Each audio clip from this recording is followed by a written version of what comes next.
Hello students, so in today's video we are taking the JEE Main numerical which is asked in 2024 exam and topic is thermodynamics.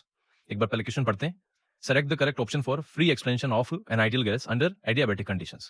So चार options दिए हुए हैं जिसमें हमें adiabatic condition और free expansion के corresponding सही condition find करनी है.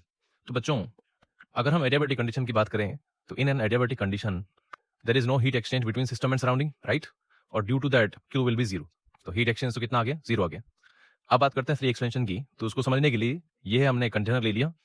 इस कंटेनर के अंदर एक आइडियल गैस को प्रेजेंट किया हुआ है और उसको कुछ इस तरीके से हमने असेंबल किया सिस्टम को कि इसमें पिस्टन जो है उसको अभी यहाँ पे स्क्रू के सहायता से रोका हुआ है और इस एंड पर वैक्यूम क्रिएटेड है, यानी गैस पर लगने वाला एक्सटर्नल प्रेशर 0 है और ये आइडियल गैस यहाँ पे प्रेजेंट है.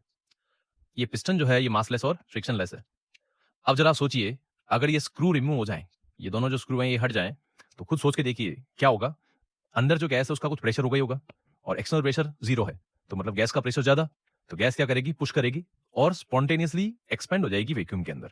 और फाइनल सिचुएशन कुछ ऐसी हो जाएगी कि वो जो पिस्टन अभी यहाँ पे था इस पोजीशन पे, ये यहाँ पे, ये पिस्टन बिल्कुल एंड पे चला जाएगा कंटेनर के और गैस पूरे कंटेनर के अंदर एक्सपेंड हो जाएगी. इस तरह से ये पिस्टन यहाँ आ गया, राइट. तो ये तो हो गया मेरे को फ्री एक्सपेंशन आपको एक्सप्लेन करना.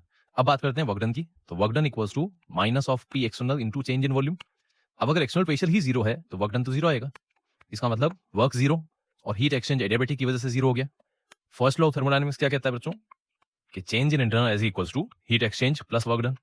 अब ये दोनों पार्ट अगर 0 हैं इसका मतलब आइडियल गैस के लिए इंटरनल एनर्जी का चेंज एडियाबेटिक और फ्री एक्सपेंशन में 0 आएगा. अब इंटरनल एनर्जी चेंज 0 आने का क्या मतलब हो गया कि यू क्या हो गया? कांस्टेंट. और आइडियल गैस का जो यू होता है वो टेम्परेचर का फंक्शन होता है. आइडियल गैस की internal energy is a function of temperature only. तो अगर आपका यू कांस्टेंट रह रहा है यानी चेंज इन इंटरनल एनर्जी 0 है तो दैट मींस टेम्परेचर का चेंज भी क्या आएगा? 0 आएगा. तो इस तरीके से टेम्परेचर चेंज 0, वर्क डन 0 और क्यू 0. अब आप ऑप्शंस देख लें कौन कौन सी कंडीशंस दी हुई है. क्यू, डेल्टा टी और डब्ल्यू के बारे में दिया गया है और तीनों 0 कौन से ऑप्शन में? फोर्थ ऑप्शन में. एक एक्स्ट्रा पार्ट में आपको समझाता हूं इसके अंदर. जेई 2022 में शायद स्टेटमेंट की फॉर्म में आया हुआ है और वो स्टेटमेंट ये था कि isothermal free expansion is also adiabatic free expansion for ideal gas. तो ये बात बिल्कुल सही है. आप देखिए हमने इसमें एडियाबेटिक कंडीशन से क्वेश्चन स्टार्ट किया था और अल्टीमेटली क्या निकल के आ गया? Temperature constant which is the condition for isothermal. इसका मतलब एक स्टेटमेंट है जो आपको समझना है वो ये है, आइसोथर्मल और एडियाबेटिक फ्री एक्सपेंशन साइमल्टेनियसली दूसरा भी होगा. मतलब अगर आइसोथर्मल फ्री एक्सपेंशन बोलता है तो एडियाबेटिक भी होगा और एडियाबेटिक फ्री एक्सपेंशन कहता है तो वो आइसोथर्मल फ्री एक्सपेंशन होगा. और ये चीज इस पॉइंट में यहाँ पे इस एग्जांपल में प्रूव हो गई है. Thank you.